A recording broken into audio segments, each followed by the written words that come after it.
আসসালামু আলাইকুম, কি অবস্থা সবার?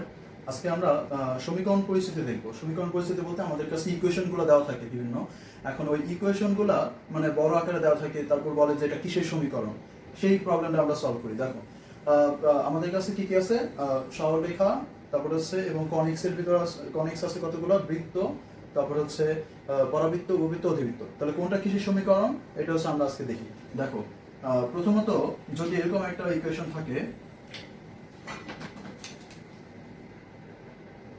ax plus by plus c is equal to 0, দেখো তোমরা সবাই বলতে পারো যে এটা কি সমীকরণ, এটা হচ্ছে একটা সরলরেখার সমীকরণ। যদি x এবং y এর একঘাত সমীকরণ হয় তাহলে সেটাই হচ্ছে সরলরেখার সমীকরণ।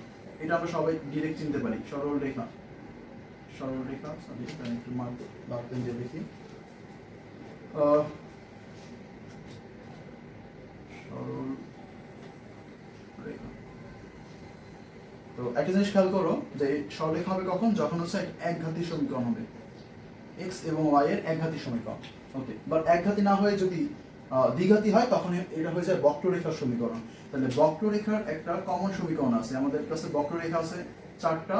এটা হচ্ছে বৃত্ত, উপবৃত্ত, অধিবৃত্ত আর হচ্ছে পরাবৃত্ত। তাহলে এগুলোর জন্য একটা কমন সমীকরণ আছে। তো সমীকরণটা হচ্ছে, এটা হচ্ছে কি x এবং y এর একটা দ্বিঘাত সমীকরণ।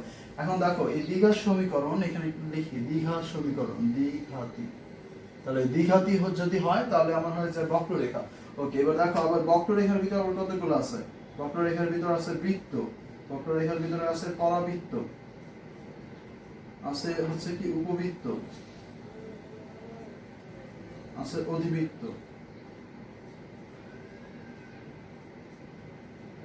ওকে, আচ্ছা এবার দেখো তাহলে ভাইয়া কখন কোনটা হবে, এই বক্ররেখাটা কখন বৃত্ত হবে, কখন পরাবৃত্ত হবে, এটাই হচ্ছে আমার সবচেয়ে বেশি ইম্পর্টেন্ট একটা ব্যাপার। দেখো এগুলোর মান নির্ভর কখন কোন সমীকরণ হবে তা নির্ভর করে x এবং y বাদে বাকি এখানে কতগুলো ধ্রুবক পদ আছে এগুলোর মানের উপর। কি কি এটা ধ্রুবক পদ কি কি আছে, দেখো a আছে, b আছে, h আছে, g, f, c। এই যে ধ্রুবক পদগুলো আছে এই ধ্রুবক পদগুলাই এই বক্ররেখাগুলোর বৈশিষ্ট্য ধারণ করে। আর কোনটা কোন ধরনের বক্ররেখা এটার জন্য আমার এত কিছু জানার প্রয়োজন নাই, তিনটা জিনিস জানলেই প্রয়োজন আমার হয়ে যাবে, সেটা হচ্ছে a, b এবং h এর মান। তাহলে এই তিনটা জিনিস কি কি, দেখো a হচ্ছে x স্কয়ার সহগ, b হচ্ছে y স্কয়ার সহগ, h হচ্ছে x এবং y x y এর সহগ। তাহলে কখন বৃত্ত হবে আমরা জানি, x স্কয়ার এবং y স্কয়ার সহগ এই দুটো কি সমান হয়। তাহলে দেখো যখন সমান হবে তখন হচ্ছে সেটা কি হয়ে যাবে, বৃত্ত হবে। তাহলে বৃত্তের শর্ত হচ্ছে a এবং b এর মান সমান হতে হবে। ওকে, এবার হচ্ছে দুই নম্বর কথা, আমরা জানি বৃত্তের সমীকরণে x y সম্বলিত কোনো পদ নাই, x y সম্বলিত পদ নাই, কারণ কি, কারণ 0 থাকে h এর মান। তার মানে হচ্ছে আমরা বলতে পারি যে h এর ভ্যালু হবে 0। তাহলে এই দুইটা শর্ত যদি মানে তাহলে সেটা হবে বৃত্তের সমীকরণ। ওকে, এবার হচ্ছে দুই নম্বর পরাবৃত্ত। পরাবৃত্ত কখন হবে, দেখো পরাবৃত্ত হবে যখন h স্কয়ারের মান হবে ab এর মানের সমান। আমরা কি করব, h বের করব, ab বের করব, যদি দেখি h square is equal to ab তাহলে সেটা পরাবৃত্ত।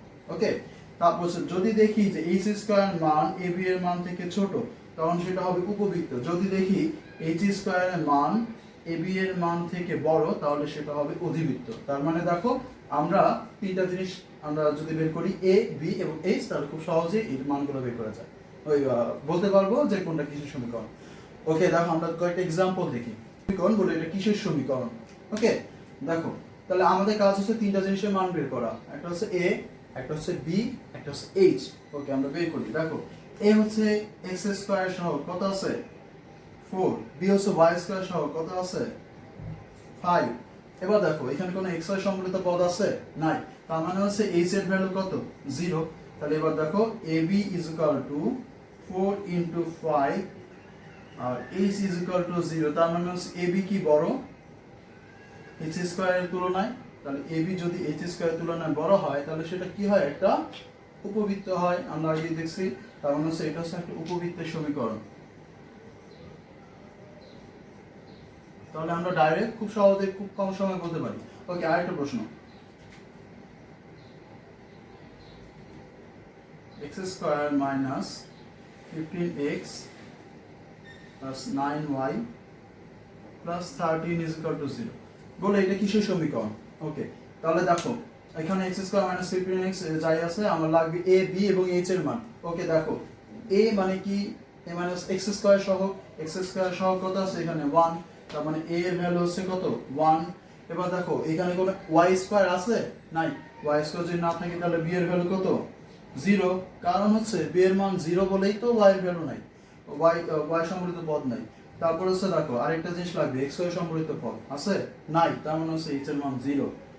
তার মানে আমরা বলতে পারি এইখান থেকে ab আসবে হচ্ছে 1 ইনটু 0 মানে 0, আর h এর মান হচ্ছে 0, তার মানে হচ্ছে h square is equal to ab। তাহলে h square is equal to ab কখন হয় ভাইয়া?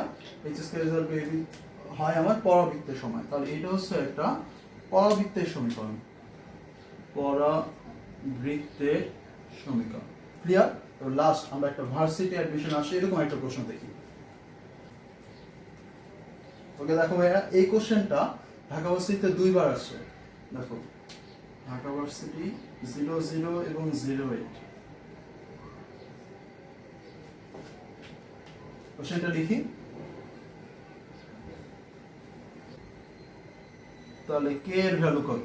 তাহলে দেখো এতক্ষণ আমরা দেখলাম হচ্ছে সমীকরণ বের করা। এখন বলে দিছে এটা একটা বৃত্ত, এখান থেকে একটা ধ্রুবক পদের মান বের করতে বলছে।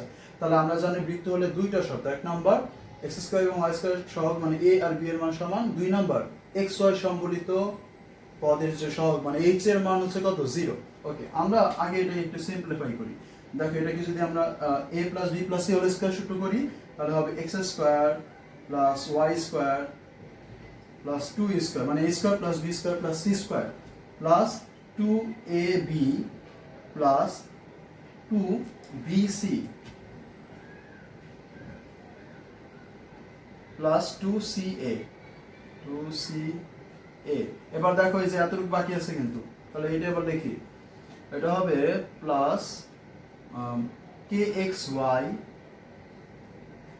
তারপর হচ্ছে minus kx plus 2y minus 2 is equal to হচ্ছে 0। ওকে দেখো সিম্পলিফাই করা শেষ।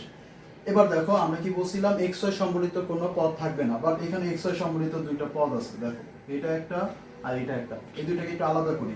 তাহলে এখান থেকে আমি পাবো হচ্ছে, এখান থেকে পাবো মাইনাস 2xy আর এখান থেকে পাবো হচ্ছে প্লাস kxy। আচ্ছা এবার এই দুইটা তো xy না, xy কে একটু কমন নিয়ে নিই, তাহলে কত থাকে মাইনাস 2 প্লাস k। এবার দেখো আমরা জানি যদি এটা বৃত্ত হয় xy সম্বলিত পদের সাথে যেটা আছে তার মানে তার সহগ হবে কত 0, কিন্তু এখানে তো একটা সহগ দেওয়া আছে এই যে এটা, তার মানে অবশ্যই এটার ভ্যালু কত 0 না। তাহলে আমরা বলতে পারি -2 + k = 0, তার মানে k এর মান কত হবে 2। তাহলে এরকম করে আমাদের ভার্সিটি অ্যাডমিশন টেস্টে এই প্রশ্নগুলো এসে থাকে। তাহলে সমীকরণ পদ্ধতি খুব ইম্পর্টেন্ট একটা ব্যাপার। কোনো প্রশ্ন থাকলে অবশ্যই জানাবো এবং বন্দি পাশার সাথে থাকবো। ধন্যবাদ।